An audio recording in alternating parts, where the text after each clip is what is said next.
Hello, thank you so much for joining us today for our webinar. I am here in Atlanta, Georgia at the Emory Alumni House. It is a balmy 97 degrees in September. We are waiting for fall to come. It's a little slow, but I hope you are all having a wonderful day wherever you are. I'm so excited today. I'm glad that you've joined us for our webinar called Reinventing Yourself After 40. I think this is such a wonderful topic. A lot of us maybe even in our 30s, are starting to wonder, are we on the right track? Do we need to make some changes? What kind of opportunities are out there for us? So I'm excited to be joined by Nicola Bunting, who's going to help us with some of those questions that we have in our head and maybe help us come up with a plan going forward. My name is Lane Convulcani. I am the Senior Associate Director here at the Emory Alumni Association, specializing in our alumni programs around learning for professions and for our faculty engagement programs. I'm very excited to be joined here by Nicola Bunting. She is an internationally renowned, results-oriented executive coach, speaker, and best-selling author. She works with Fortune 500 companies and their high-achieving CEOs and senior teams with ambitious international professionals and business owners to help them become their professional and professional best. Nicola is especially specialized in this field because she works with people in midlife coaching. That's her specialty. So we're really excited and fortunate to have her here to be speaking to this audience about a very specialized and specific topic.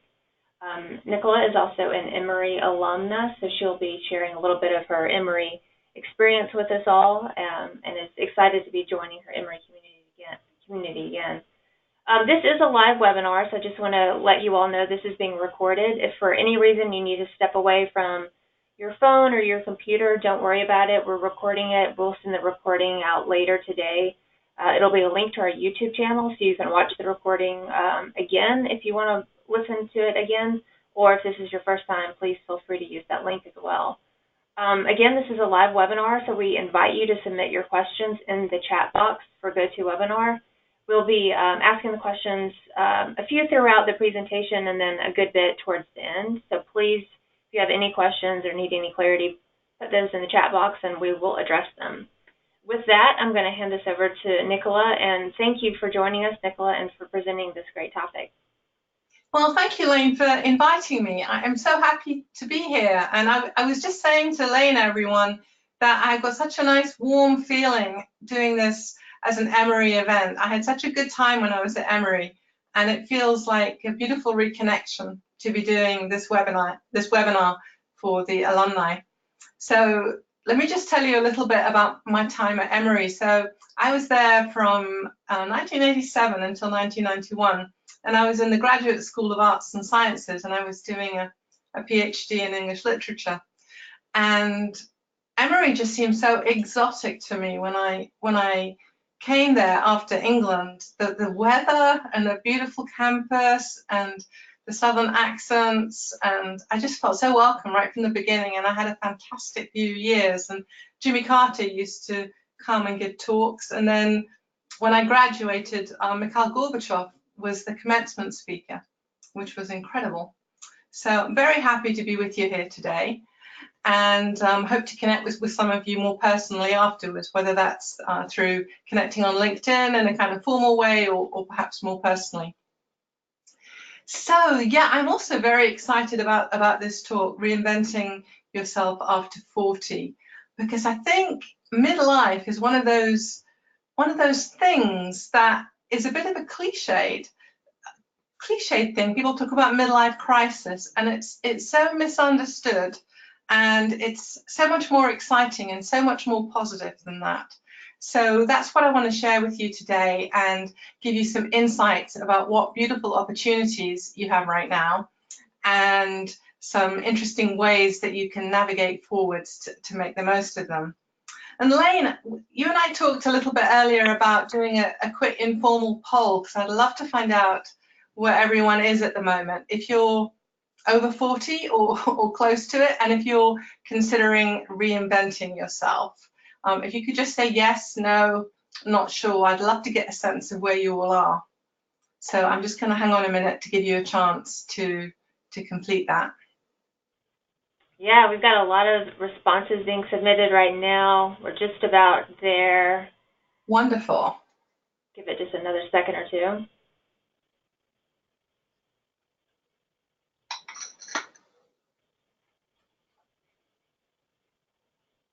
All right, it looks like we have 83% yes, 8% no, and 8% are not sure. Okay, wonderful. Well, the 83% of you are definitely in the right place. Hopefully the 8% of you who said no will find something valuable here that will be something you can take forward into the future. And the not sure, maybe you'll be sure at the end of the webinar. I'll check back in with you and see. Okay, wonderful. So let me just tell you a very little bit more about me. So when I was at Emory, I did, like I said, I did a PhD in English literature, and I went on to be a college professor. So my first job was at Mercer University in Macon, so quite close by. And then I went on to teach at Carleton College in Minnesota and the State University of New York. But then I guess I had a sort of early midlife opportunity, if you want to put it that way. Because after about 8 years of university teaching, I moved back to England and I decided that I wanted to reinvent myself, and I actually wanted to become a coach. And the area that I was most interested in from the beginning was the idea really of reinventing yourself. So I called my coaching company La Vita Nuova, which means the new life in Italian. And you can see there, that's my website, La Vita Nuova. That's how it's written. And then about 5 years ago, I wrote this book that hopefully you can see. Who do you want to be? How to embrace change and live your dream. And I'm going to be drawing a lot from the book today as I share some thoughts and some strategies and some approaches to make the most of this exciting time in your life. And the only other thing I'm going to tell you about me before we get into the body of the presentation is that I also have a coach training program called World Class Coaching Academy, which is on the bottom right of the slide. Okay, so Lane, my slides are not advancing for some reason after the poll. Do you know why that would be?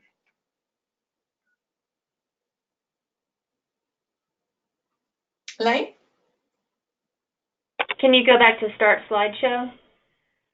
Yeah. Okay. Okay, good. We're all set. Thank you. So I got a funny quote for you well, I think it's funny to start with. Midlife is when you get to the top of the ladder and find it's against the wrong wall, by Joseph Campbell. And it can feel like that sometimes, you know, that you've spent your 20s and you spent your 30s working very hard and progressing in your career and getting more accolades and getting paid more and getting more recognition. And then at some point, you know, somewhere between, let's say, 38 and 59, because I'm going to define midlife broadly, because we kind of get to this point, all of us at different points, but it's for all of us, it's somewhere between 38 and 59. We get to a point where we think, well, I'm very successful, but so what? What does it all mean? Do I really want to be doing this? Do I feel fulfilled? Is this what I want my life to be about? And maybe the most poignant question of all, particularly if you're sort of 38, 39, 40, 41, 42, even up to 45, do I want to be doing this for the next 20 years? And I just want to take a second here, and if you wouldn't mind just putting in the chat box if you resonate with any of those questions. You know, do you sometimes feel like you're at the top of the ladder but it's against the wrong wall? Or do you have the heebie-jeebies when you think about doing what you're doing for the next 20 years? Are you perhaps feeling successful but not as fulfilled as you might? If you could just pop your thoughts quickly in the chat box, I would love it if Lane would report back to me and let me know where you're all at on that.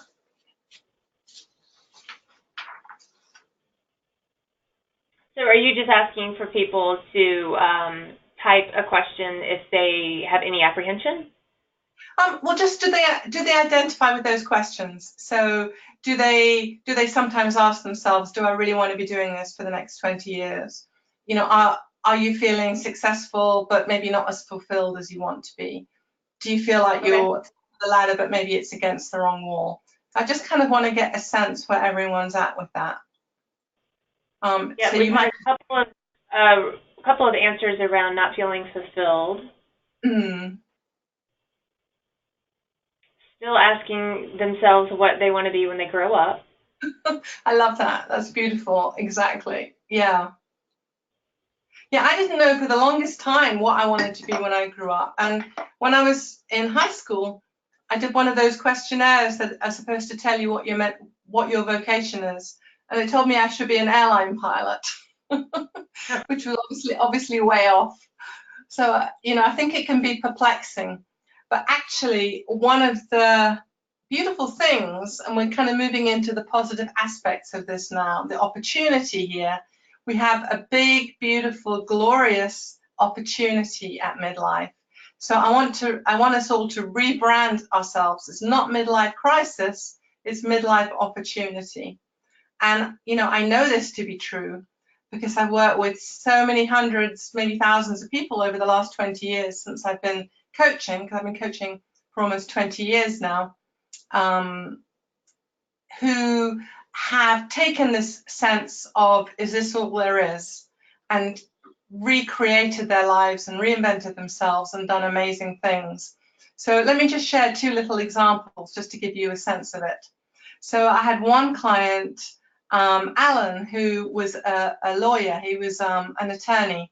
I think you say in America, don't you? You call lawyers attorneys. And he was in a very well-established family business, and he was very successful, made a lot of money, living in a city, but he absolutely hated it.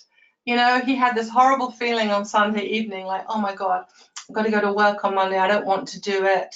I can't imagine doing this for the next 20 years. But when I first started working with him, he told me that he felt completely stuck because his training was in law. That was what he'd always done. He couldn't imagine what else he could do. And his family were putting, all this pressure on him to, continue the family business and pass it down to his children and so on. So to cut a long story short, we worked together for about 9 months, I think. And if we kind of fast forward to the end of it, he moved from London to Scotland. He gave up law. He became a millionaire within the year in property investment, and he spent his weekends hiking mountains and was gloriously happy and having lots of fun. So, he didn't have any idea that that was possible or that was what he wanted to do.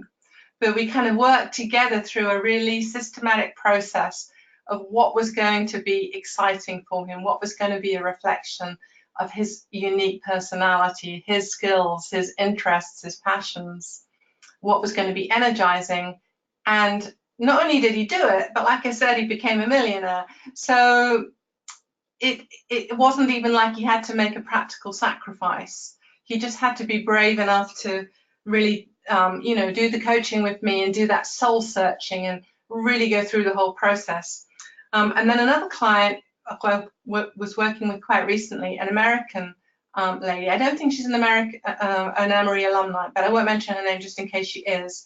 But she was an American working in a big telecoms company, and she felt like she was being buried alive. And her passion was art, but she couldn't possibly see how she was going to go from marketing telecoms to art. And when I first met her, she said she was thinking about just throwing it all in and taking an adult gap year and going hiking in Asia, which I encouraged her not to do, because we'll talk in a minute about what not to do. And I think rash, dramatic acts are never empowered in this kind of a context. So anyway, we worked together, and after about 6 months, we came up with the idea. Well, not just the idea, but she developed the conviction that what she wanted to do was take her transferable marketing skills and use them at an art gallery, and also reinvent her personal life, which had got completely out of balance and she wasn't feeling very happy. So the kind of personal reinvention, relationship reinvention, which I won't go into now, but she did that as well. And she got a job in a major city in the States as the marketing director of the art gallery, Art Institute. which was amazing. And then she did like another reinvention about 2 years later when she came back to work with me, and she started her own business as an art broker. So in a way, she needed to do the thing in Dallas, oops, I shouldn't have said where, first, before she started her own business. But that was kind of like a midway step. So anyway, everything is possible. Everything is waiting for you. And it's a beautiful opportunity. And this quote that I love by one of my Victorian authors from my PhD, George Eliot, it's never too late to be what you might have been. And actually, I'm, completely convinced that we're in a much better place in our 40s and 50s to figure out who we want to be when we grow up than we are in our 20s. I think we've got life experience behind us. We know ourselves better. We've got the ability to take some time out and reflect and do some soul searching and get professional help if we decide to do that. And we're in a position in our 40s and 50s to deliberately, consciously, carefully reinvent ourselves and create a really fulfilling second half. So one of the ways that I think is helpful to think about it, and the 83% of you who are finding themselves in this place right now, is it's almost like you have a call to adventure. When I say call to adventure, I wonder, have you read The Hobbit by Tolkien?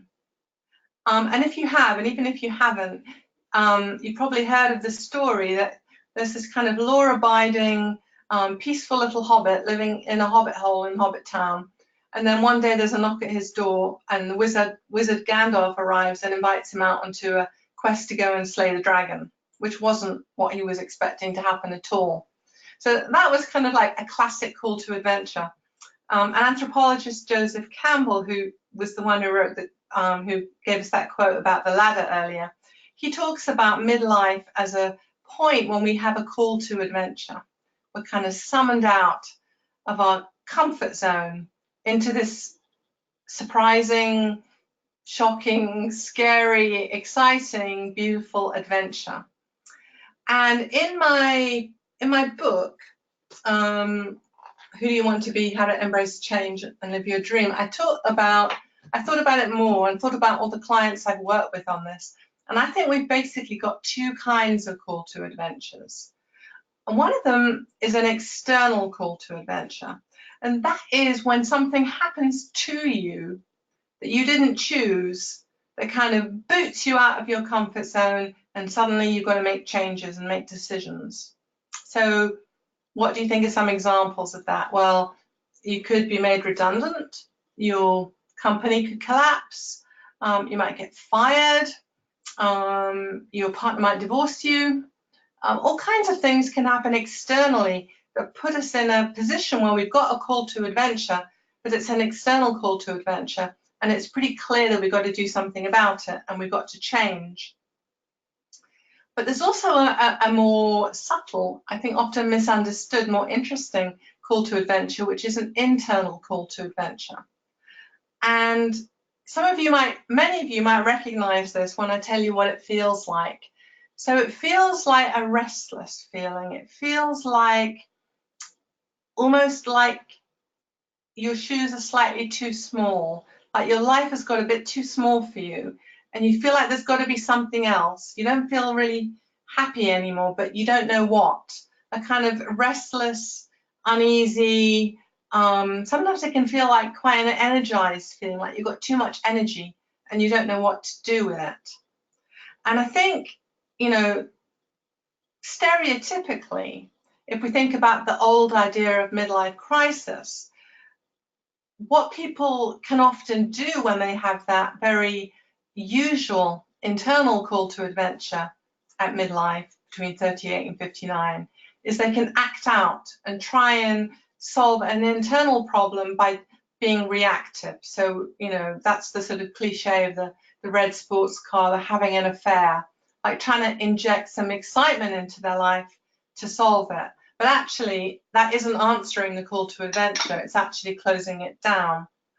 And the way to answer it is to take the time to do some profound work to understand what is going to be really most fulfilling for your second half.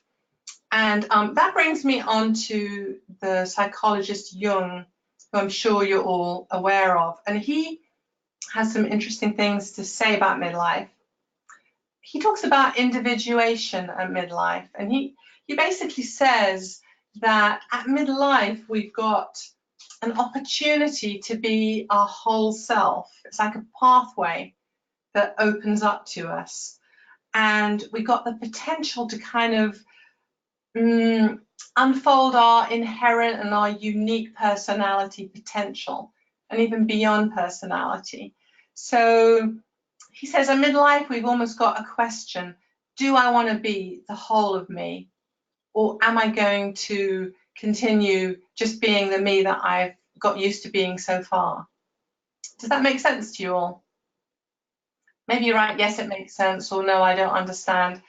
And I'll ask Lane in a second to tell me what you said, because I think I'd love to know how you feel about that. But basically, that you can kind of open up at midlife, or you can close down. And pretty tragically, a lot of people close down and they kind of contract, and they just keep doing the same old, and they ignore the call to adventure. And if you ignore the call to adventure, what can happen is you can get depression, your energy can take a nosedive, you can just feel like the life is being sucked out of you. You can get physically sick. It's almost like you're contracting. But actually, we've got this beautiful opportunity to become the best version of us. And that was why I called my book Who Do You Want to Be, really? Because I think it's not what you're going to do so much as who do you want to be your fullest, best version of you, and to individuate in Jung's language. Who do you want to be? And then knowing that, what does that mean that you want to do? So, Jung felt that we're kind of inherently whole, but that we've lost touch with important parts of ourselves.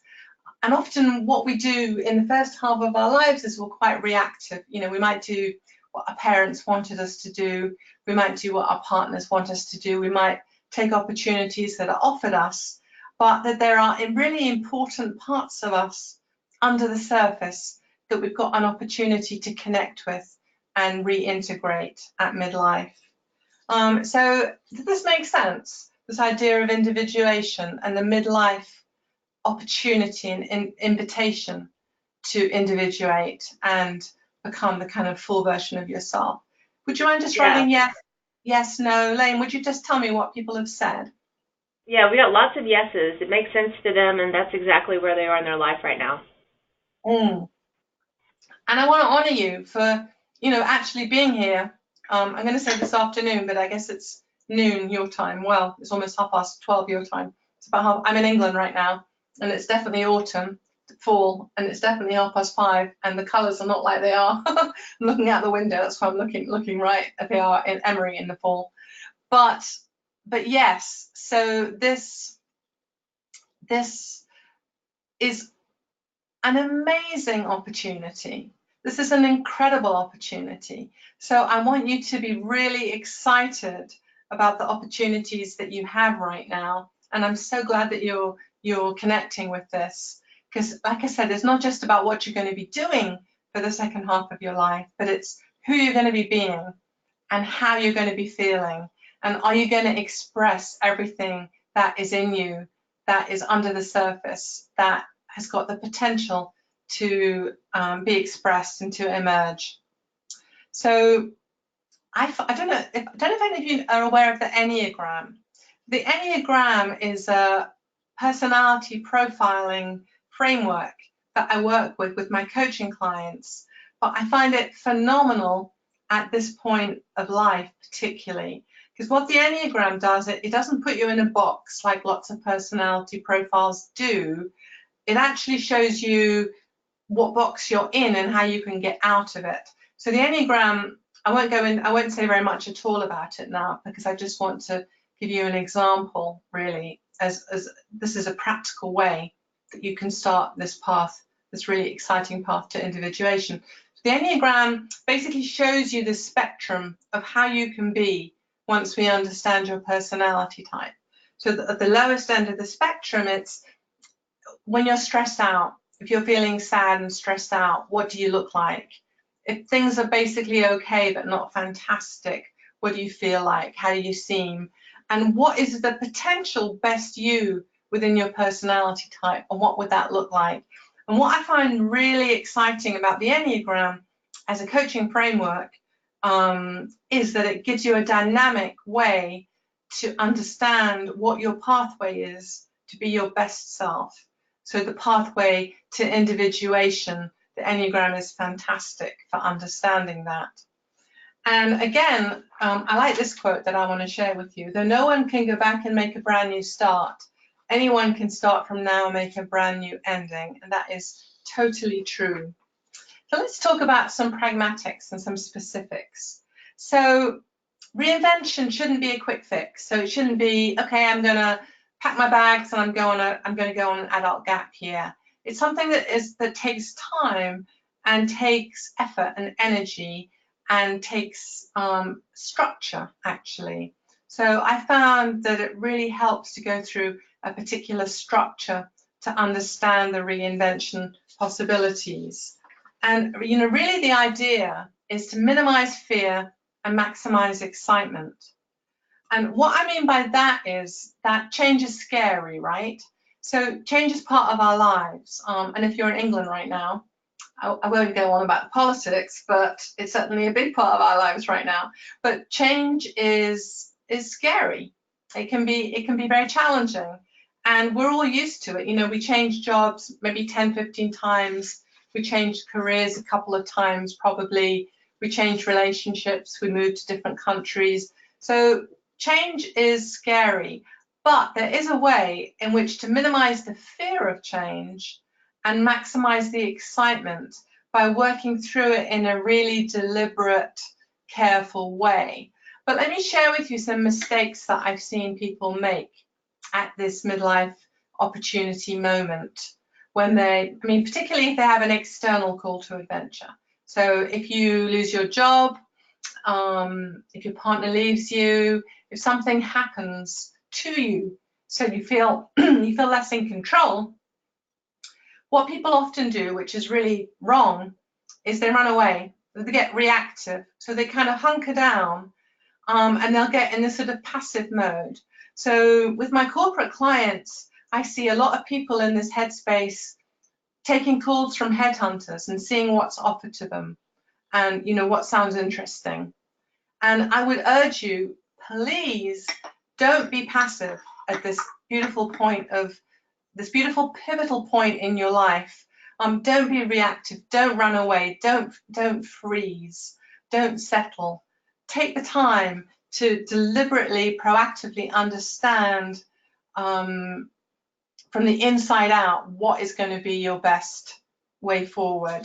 So I found, if we think about it in terms of the game Snakes and Ladders, and the ladders take you up and the snakes take you down. So I found that there are basically eight elements that we need in order to have a successful, happy, super positive reinvention. The first is you need clarity about you. That is intrinsically, innately you. Secondly, you need vision. So you need to have a vision of where you want to be. And often those first two are going to take work, by the way. They don't just you don't just have them typically when you wake up in the morning one day, okay, I've got clarity about me, I've got vision. You might have some clarity and you might have some ideas, but not full clarity and not full vision. You need to have passion, but it's easier to feel passion when you've got a vision. Otherwise, you can sometimes lose that connection. You need to be brave, right? Because it's scary to make change. You need to create a balance as you work through that process. You need to be committed to your best self.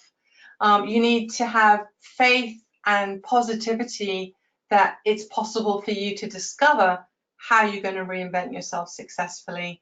And you need some energy, because actually the hardest part is at the very beginning when you resolve to go on this journey and to leave your hobbit hole and go out into the big wide open of possibilities. You need energy. So like the rocket ship that takes so much fuel in the first 3 minutes. It's almost like you need to deliberately decide, and then it gets easier. And then snakes, the things that can derail us, are fear, the change being scary, and kind of contraction and keeping ourselves smaller. Not being present in our own lives. So how are we not present? Well, there are lots of ways to not be present, right? Maybe we spend too much time on Facebook. Maybe we spend too much time on Instagram or social media.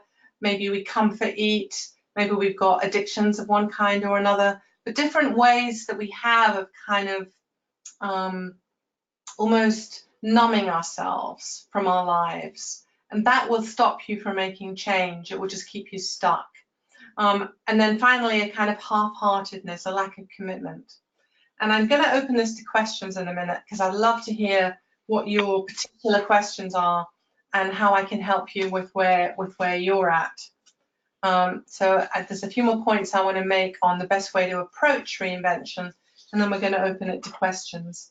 So if you actually want to start typing in your questions now, then in a minute when we get to them, they'll all be there. Okay, so what to do then? The best thing to do is to get clarity on what your vocation is.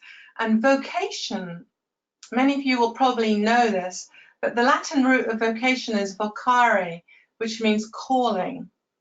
And I think that's such an interesting way to think about vocation, because I think it really is a calling, but you've got to be receptive to what you're being called to do. And typically we think about it as a religious vocation. So I'm not, assuming that many of you, or maybe any of you, are going to be called to be nuns or monks or priests, although that's traditionally what we think about vocation. But you can have an equally strong calling for what you want to do. So like my client, Alan, he had a calling to be in the mountains and to be in Scotland, and he felt so excited about property and houses, and that was what he spent his spare time doing. And so the calling kind of began to emerge and got closer. But so the best way is to get clarity on what your calling is, and then make a very pragmatic, very practical, down-to-earth, step-by-step plan that is going to minimize the risk. Because also at midlife, we can have lots of financial responsibilities, right? We can have kids in college, kids in private school, we can have big mortgages, and we're not in a position to just suddenly dramatically downsize our lifestyle, and we don't necessarily have to. I mean, like my example with Alan, you can often end up making a lot more money. And actually, ironically, for me too, when I had my calling to become a coach about 20 years ago, it was quite difficult for me to honor it, really, because I'd spent all those years at Emory working on my PhD, and I'd written academic books. I was presenting at conferences all over the world. I had tenure. And I actually kind of still loved what I did, but it just didn't feel right anymore. And I had that internal call to adventure very strongly. And for me, it coincided with having a baby. So I have my son, who's 21 now, and that kind of almost woke me up too in terms of what lifestyle I wanted to have. And I wanted to have a job or work that whereby I could have time for him and pick him up from school and stuff like that.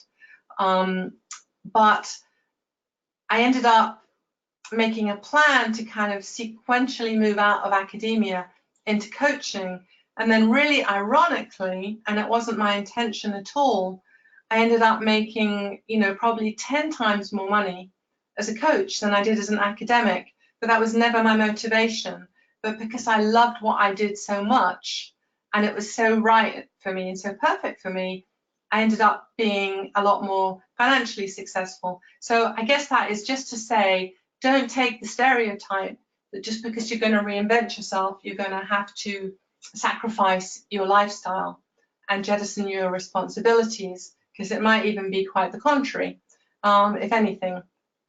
And in my World-Class Coaching Academy program, where I train people to be world-class coaches, I've got most of my students actually are midlife professionals who decided they wanted to become coaches and have had really successful positions up until now. And they kind of wanted to train to become really successful elite coaches, and with people who had a similar background, and in terms of being successful, professional, international, and not just any coach training course. And my graduates so far have been very successful. And probably more importantly, if we define success as doing work that you love, then super successful.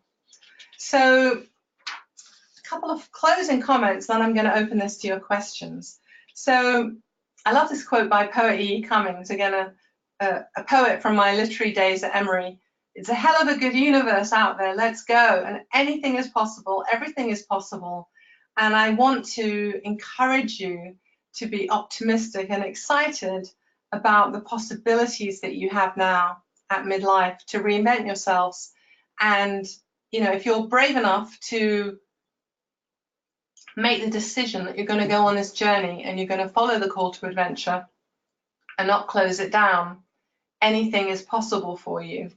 And if you're interested either in getting coaching with me to help you go through this journey, I would totally love to work with you as fellow alumni. And I was saying to Lane earlier, I'm going to offer a complimentary coaching session to any of you who are on the call listening to the webinar, if you want to explore your own particular situation and explore together whether or not coaching will help you get clarity on what your reinvention might look like. Or equally, if you're interested in becoming a coach and you want to have a chat with me to learn more about World Class Coaching Academy, we can find a time to talk about that as well. So I'd love to hear from you. So if you're interested in having a chat with me to see if I can help you personally with your unique situation, because obviously every single one of you has got a unique background, unique personality, unique possibilities, email me, and my email address is at the bottom, and we will find a time to talk.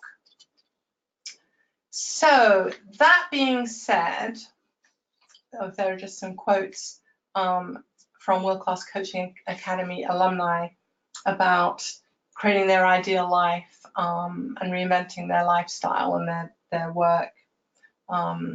Yeah, okay, so there are my contact details. So now I would love to take your questions, and I'm so excited to hear from you.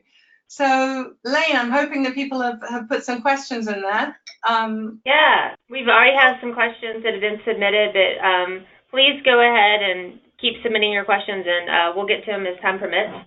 Yes. Our first question is, how do you go about reinvention when your new life choice could mean taking a huge pay cut, but you still have responsibilities to maintain? Yeah, interesting. I kind of addressed that a little bit, didn't I, earlier? So first of all, I wouldn't assume necessarily that it's going to be a huge pay cut. It may seem like it is, and it often does, but there's probably a way to do it where it wouldn't be a huge pay cut.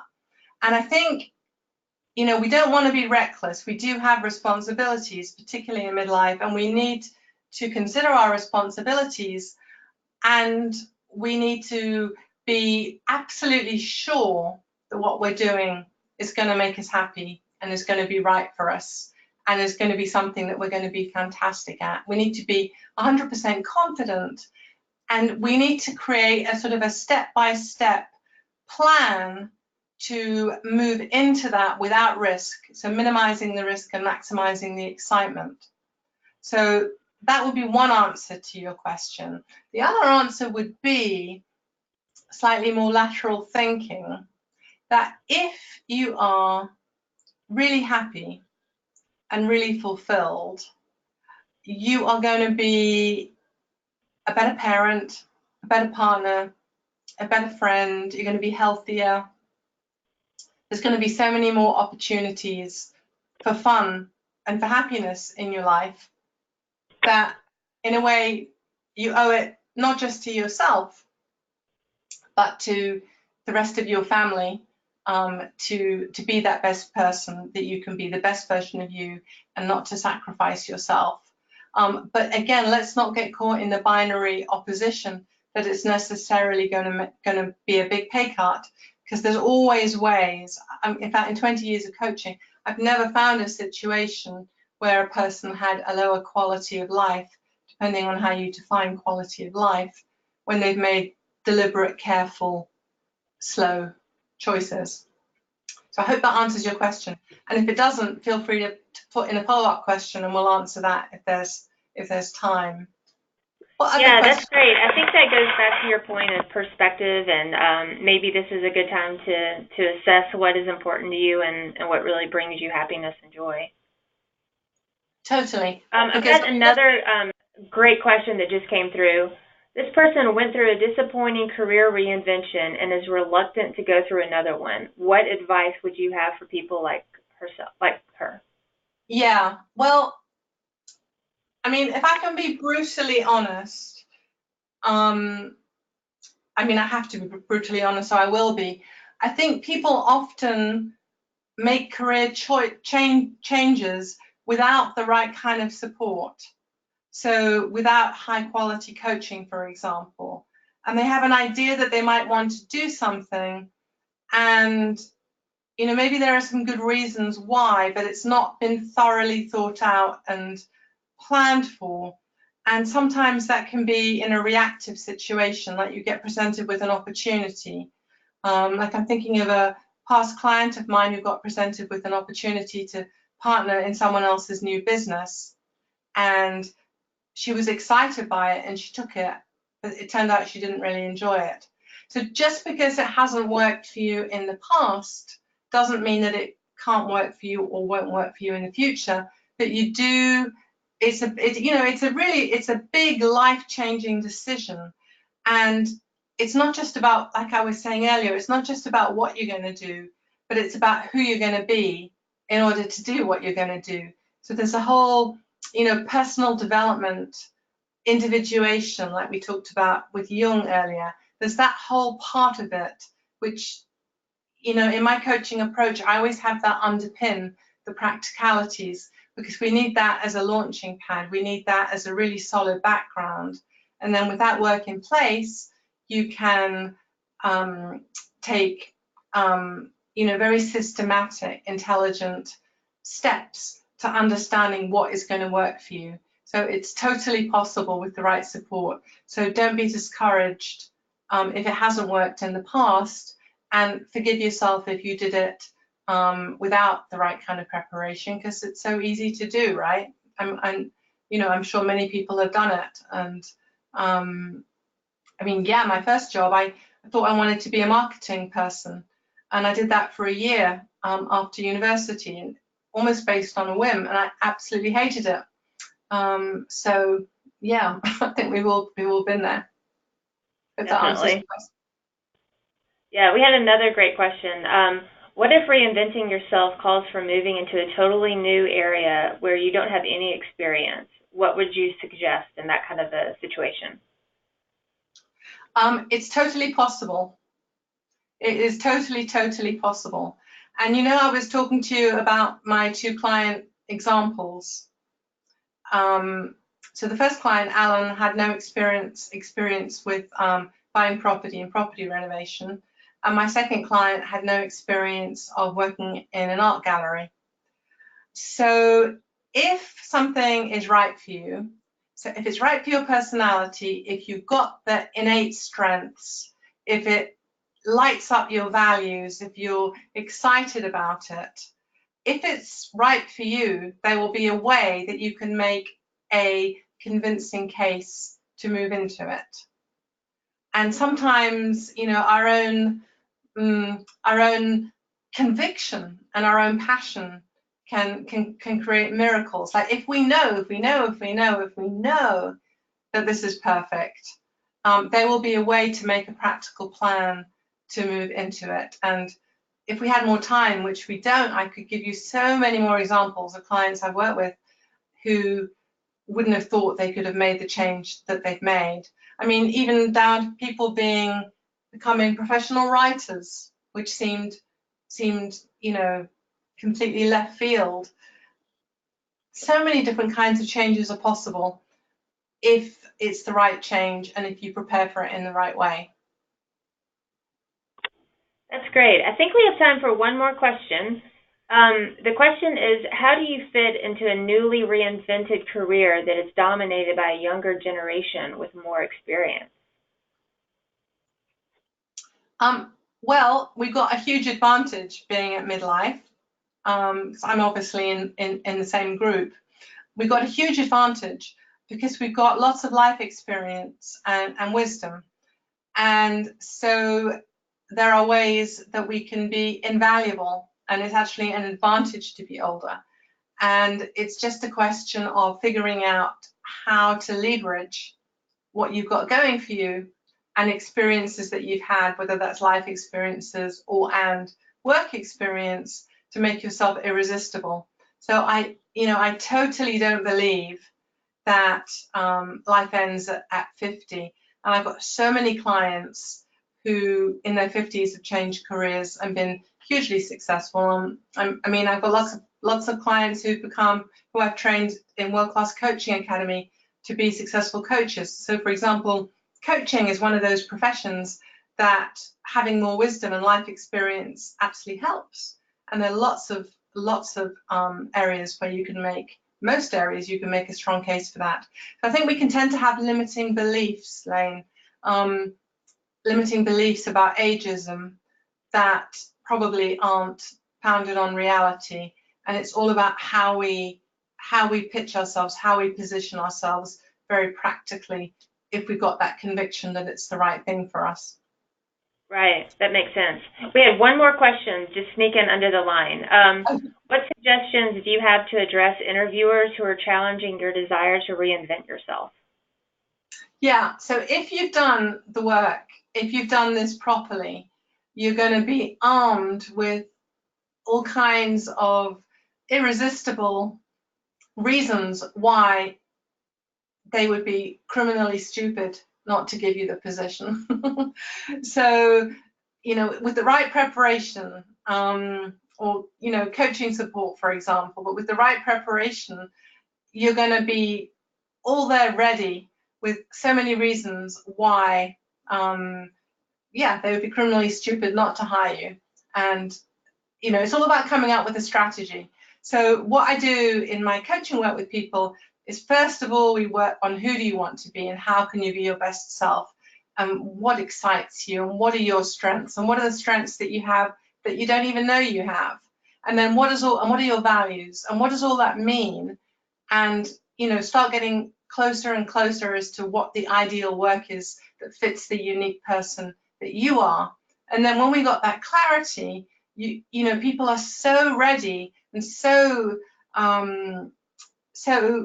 crystal clear about why this is right for them and what they have to contribute, that almost the challenge is what to choose to present, because there's so much that you have to present. So I know that we can all be irresistibly attractive and phenomenally successful if we are doing something that is a perfect fit for us. And when you've got that clarity and that passion and that commitment, it's very charismatic to interviewers or potential business partners or potential people who are going to fund your business. It's, super irresistible, that conviction. Because so many people are kind of, I don't know, it's kind of sort of half-hearted approach, which is kind of unappealing and kind of unattractive. So passion and commitment and conviction and clarity, which I talked about, and energy, which you have if you're excited about what you're doing, are all super, super charismatic and irresistible. So, again, if you want to have a complimentary chat with me to talk about your situation, so we can find out if coaching together will help you with this, and it may or it may not, then do send me an email, look at my website and reach out. And if not, I would love to connect with people with you on LinkedIn as well. So, and on Instagram, I'm Dr. Nicola Bunting on Instagram, and LinkedIn, just my name. So I'd love to make connections and get together with other alumni who are in England. I live in beautiful Bath, which is just absolutely gorgeous. So love to show you around if you're here. Any other questions, Lane? I think that's it. That's a great invitation. Like Nicola said, she is being very generous in offering a complimentary coaching session. So I'm going to send a follow-up message just to recap her contact information and how you can get in touch with her. Again, we're going to have this webinar recorded so you can listen to it again. And we also ask that you fill out a quick survey.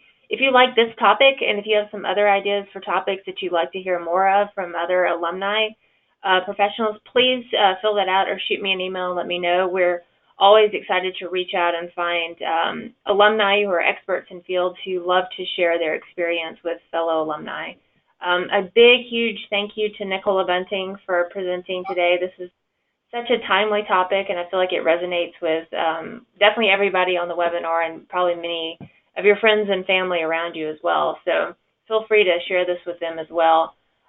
Thank you again. Look out for Nicola's email and contact information, and let me know if there are any other topics that you would be particularly interested in hearing from. And with that, I'm going to end it today, and I hope you all have a great rest of the week wherever you are. And I hope you can join us for another webinar or an in-person event soon. Thank you so much. Thank you, Lane. Thank you, everyone. Bye-bye. Bye.